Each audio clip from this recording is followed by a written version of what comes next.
warm-up. No warm-up. Good morning, everyone. Bonjour tout le monde. Hello, everyone. Thank you all for being here. It's a pleasure to be in Windsor. It's a pleasure to be back. It's great to be in the home of the Spitfires. I want to be home of the Spitfires. There we go. Yeah, go Spits. And actually, go Spits. They're in the playoffs, right? They're going to have a good run, continuing in the tradition of Al Arbour and Glenn Hall and Marcel Pronovost. And it's great to be here with our two fantastic Liberal candidates, Chris Sutton and Eric Kuzmarek. And above all, it's great to be here in the home of the Canadian auto industry. You know, we're here today because of who's behind me. Proud Unifor members, union members, men and women who are the backbone of the Canadian auto manufacturing sector. And because they're at the backbone of that sector, they are the cornerstone of the Windsor economy, and they're what make Canada strong. And we're also here because of what's over there and what it represents, the Ambassador Bridge, a bridge that for almost a century has stood as a symbol of cooperation and of peace. It's also been a symbol of the greatest friendship between two countries the world has ever seen. And it's more than a symbol. It carries a quarter of all goods traded between Canada and the United States, 1/4 of all goods. That is $140 billion every year. It is $400 million every single day. It's an extraordinary achievement. It's an extraordinary friendship and economic partnership. Et maintenant, ces chiffres et les emplois et les chèques de paie qui en dépendent sur l'échange sont mis en question. Les relations entre le Canada et les États-Unis ont changé. Ce n'est pas nous qui avons changé. President Trump's trade war has put the kinship that exists between our great nations under greater strain than at any point in our storied histories. And his trade war is hurting, and it will hurt more, American consumers and workers. I see that American consumer confidence is at a multi-year low today. And those American workers and consumers should be President Trump's concern. But his trade war also threatens to work and hurt hardworking Canadians, the people I care about, the people we care about. It threatens union workers like those behind me from Unifor, those down the 401 at auto assembly plants in Ingersoll and Oshawa and Oakville. It threatens people in Hamilton who are working in the steel mills and up in the Saguenay at the aluminum smelters. And like hundreds of thousands of Canadians who just want to earn a good paycheck and build a good life. It's understandable that Canadians are anxious. And that's why our new government has committed to use all of the revenues from our retaliatory tariffs against the United States, use all of those revenues to support Canadian workers. We've already turned that commitment into action. To support workers, we have temporarily waived the 1-week employment insurance waiting period. We've changed the rules so that workers don't have to exhaust severance pay before collecting EI. We've made it easier to access EI, and we've made it more generous. I have announced that a new Liberal government will put more money in Canadians' pockets through a middle-class tax cut, a tax cut that will save a two-income family up to $825 a year. Because we know we're stronger together, because we know that, and we know that we're all in this together. Healthcare in Canada is a right, not a big business like it is across the river. Because we're all in this together, our government has created $10 a day childcare for hard-working families so that both partners can work. Because we're all in it together, we've created the Canadian Dental Care Plan that's already served 1.8 million Canadians and is poised to serve more than 5 million more. We know we must do more. And what I want to focus on, not surprisingly, is our auto industry. Autos are our #2 export in this country. It is a sector that supports 125,000 jobs directly and almost another 500,000 jobs in related industries. Many of them good union jobs. We have over 3,300 vehicles that roll off our assembly lines every single day. And the workers who build them contribute over $6 million in taxes every single day. Canadian auto workers don't just build vehicles, they build Canada. And our auto sector has always been there for our country. So in this time of uncertainty and need, Canada will be there for our auto workers. That is why today I'm announcing that the new Liberal government will create the Strategic Response Fund. And this is a $2 billion fund that will protect the jobs of workers affected by President Trump's tariffs. But it'll do much more than that. It will fortify the entire Canadian auto supply chain, from raw materials to finished vehicles. Because we're not just protecting the present, we're looking to build the future. We're creating new jobs. Under our plan, we will build an all-in Canada network for auto manufacturing components. Because on average, an auto part crosses that border, often through that bridge, over that bridge, 6 times before final assembly. And in a trade war, that's a huge vulnerability, tariff as it goes into the United States each time. So what we need to do is build more of those autos and more of each auto right here in Canada. In the new world, that will be an advantage. That will help insulate us from President Trump's trade threats. And it'll grow the economy right here in Windsor. Les minéraux, on a les partenaires autochtones, les intervenants et tous les ordres de gouvernement pour 4 to rails and roads. We'll also establish a one-window approval process. That means eliminating duplicative federal requirements. Now, building will include building out critical minerals in the Ring of Fire in partnership with Indigenous peoples. It will include building out our ports, reinforcing and building the Port of Montreal, and new ports like Grays Bay in Nunavut.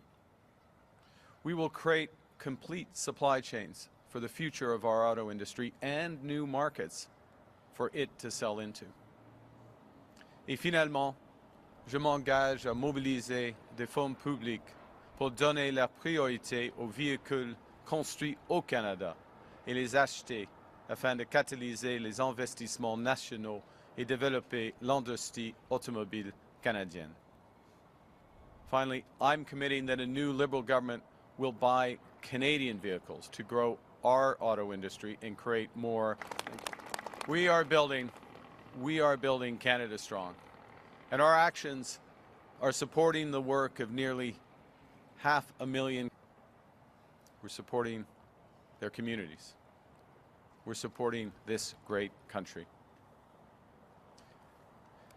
That's the thing that President Trump just doesn't get. He wants to break us so America can own us. And it will never, ever happen because we don't just look out for ourselves, we look out for each other. That's what unions do. That's what the Liberal government is doing. Together we will make Canada strong. Now, there is another person who just doesn't get it, and that's Pierre Poilievre. Contrairement aux libéraux, il ne comprend pas ce qu'il faut en cas de crise. Il ne comprend pas. Les Canadiens veulent un leadership positif qui les rassemble, pas qui les sépare. We're stronger together. Negative slogans aren't solutions. Anger isn't action. Division isn't strength. Pierre Poilievre's approach for division sounds familiar, doesn't it? That's because, as Premier Smith said, and I quote, Pierre Poilievre is very much in sync with President Trump. And someone who worships Donald Trump will kneel down before him, not stand up to him.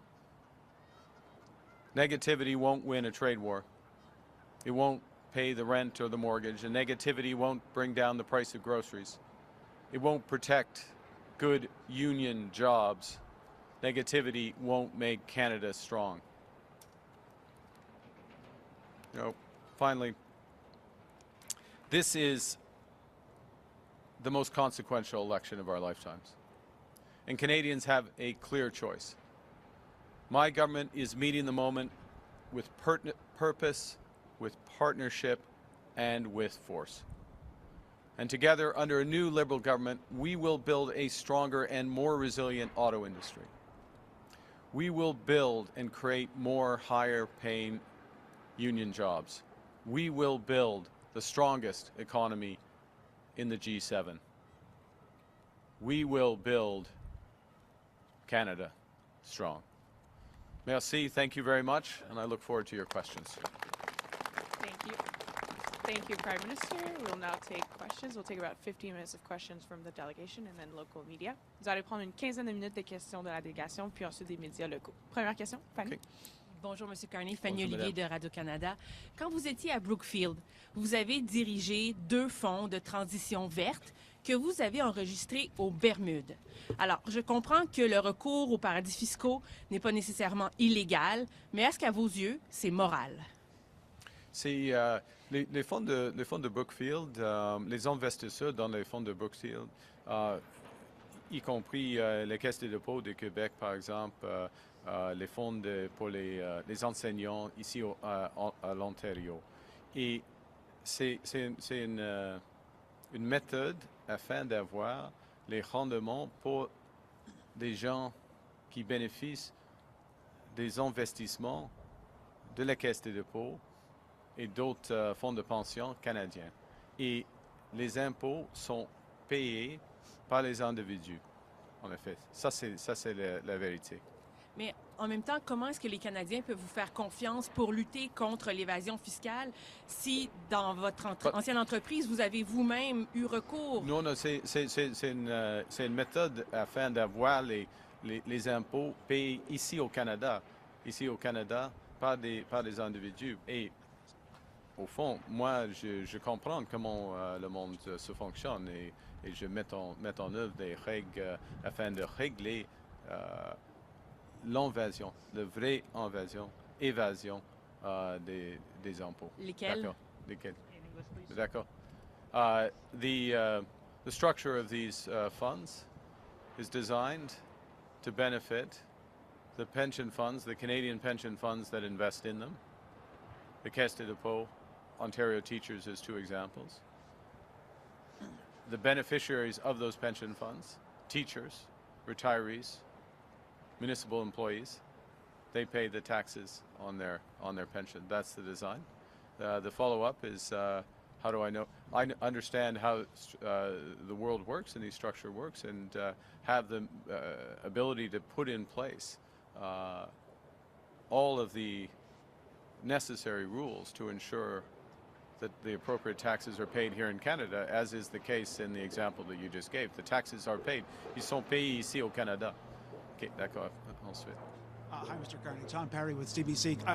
Could I just follow up on that? Could you explain in the case of those Brookfield funds, like what was the argument for registering the funds in Bermuda? Is it ethical to do that? And is it something as Prime Minister that you'd have to crack down on? I'm not sure if it's a problem, but is that something that you'd have to crack down on? I think the important thing, Tom, is that the flow through of the funds go to Canadian entities who then pay the taxes appropriately, as opposed to taxes being paid multiple times before they get there. So that's how we have the structure. That's the structure that all of our pension funds, par exemple, the Caisse de dépôt, or Ontario Teachers, or OMERS, municipal employees, or all the big pension funds in Canada, which are very successful, which protect union workers in many cases. I'm speaking of union workers today, and supply to them. It's those entities and their employees who are covered. So the structures work for that effect. What's the advantage, though, of putting it into a place like It Bermuda? ensures that it's an efficiency of a structure, so that ensures that the flow through goes to the entities that are resident in the countries. But is it avoiding tax in any It way? doesn't avoid tax because the tax is paid in, for example, the examples all I gave, the taxes are paid in Canada, yes. Okay? Next question, Mac. Hi, Mr. Carney. Mackenzie Gray with Global News.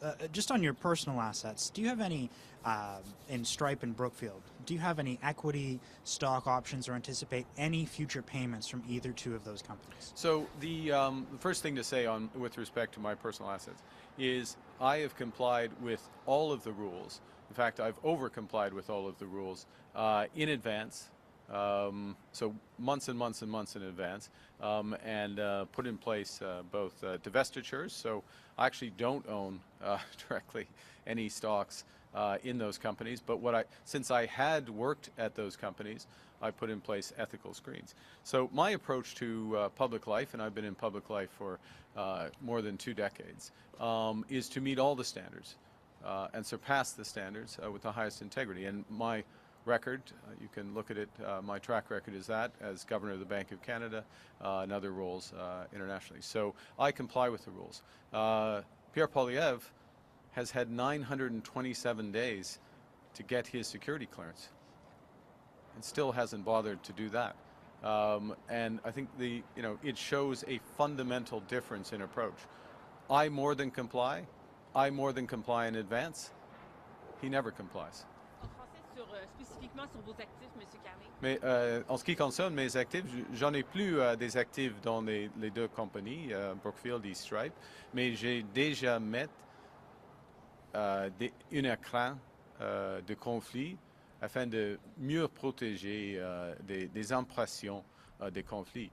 Et la chose fondamentale, c'est moi, je suis, toutes mes affaires sont en ordre bien en avance que nécessaire. Mais pour M. Poilievre, il n'a rien fait pour plus de 927 jours. Pas de côte sécuritaire. C'est bizarre, c'est pas acceptable. Il faut accepter, on doit accepter, mais c'est pas responsable dans un moment de crise.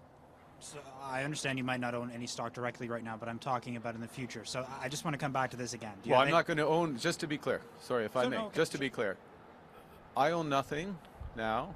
I came into public life at a time of crisis. I put my hand up because of the crisis, because of what's represented by that bridge, what's represented by the threats to these good men and women of Unifor and their colleagues across southwestern Ontario and across Canada. I came in. What I've done is put all my affairs in order, well in advance. I own nothing but cash and personal real estate. So, and that's not going to change.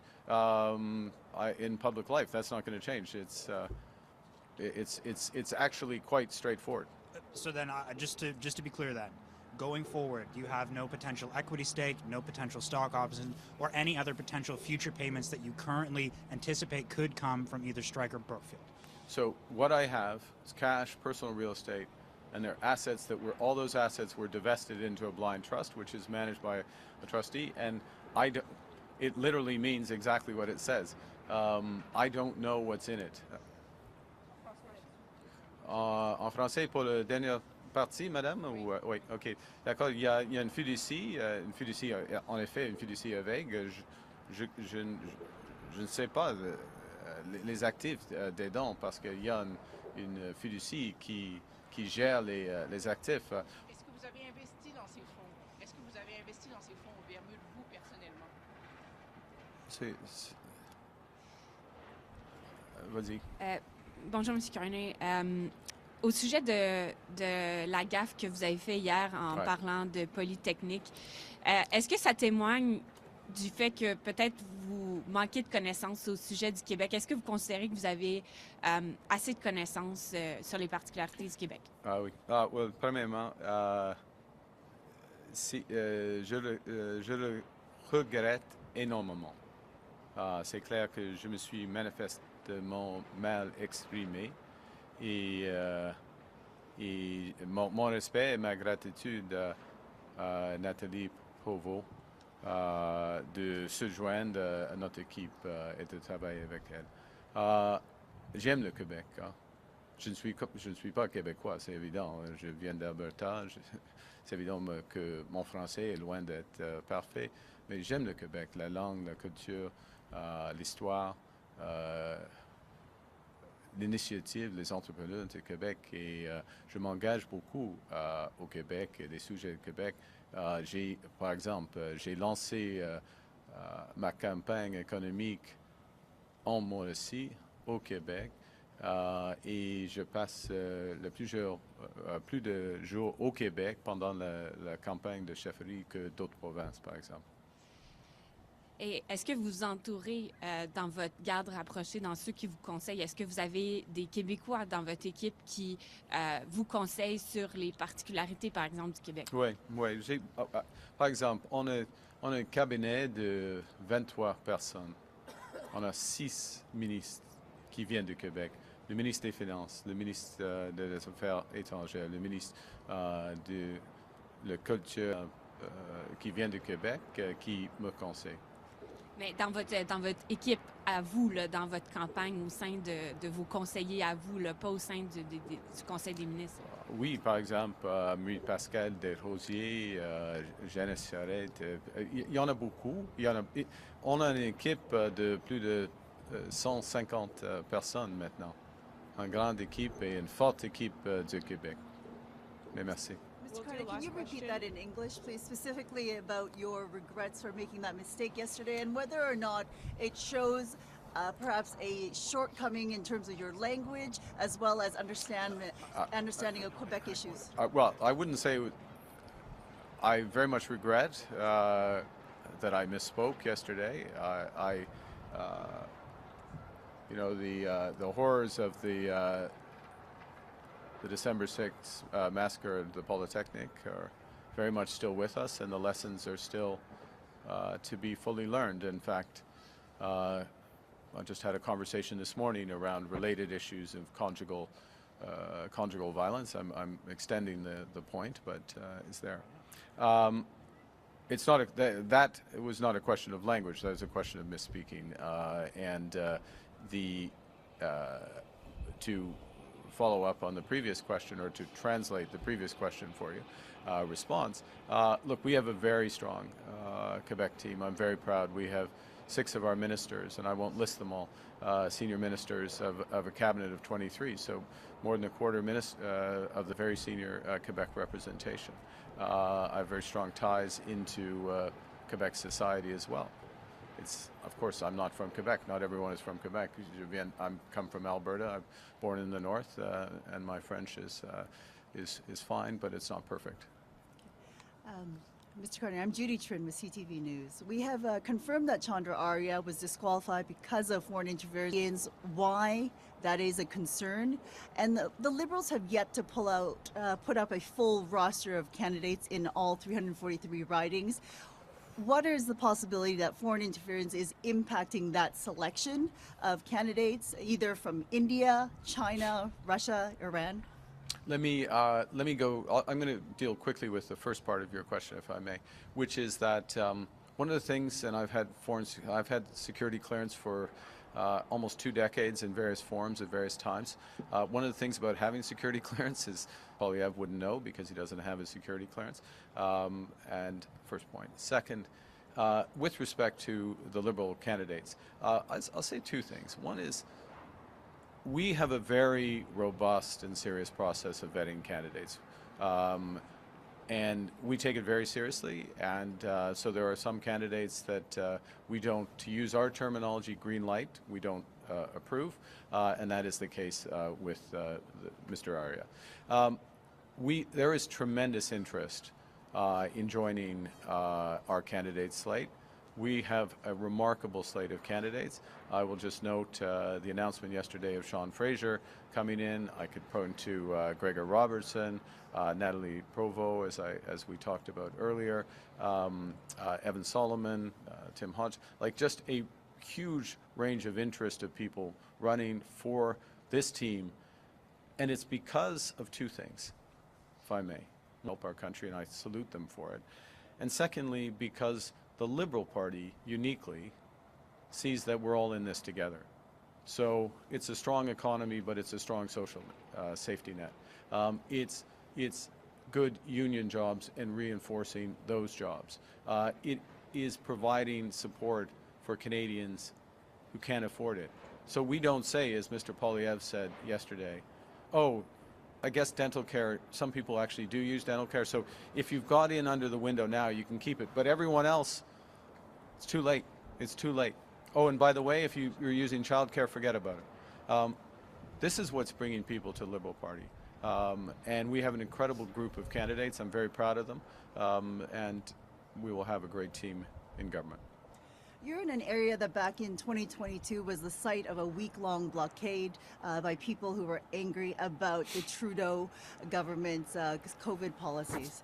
What do you say to those Canadians who lost trust in the Liberal government back then and do not have trust in you now because of your affiliation with that party?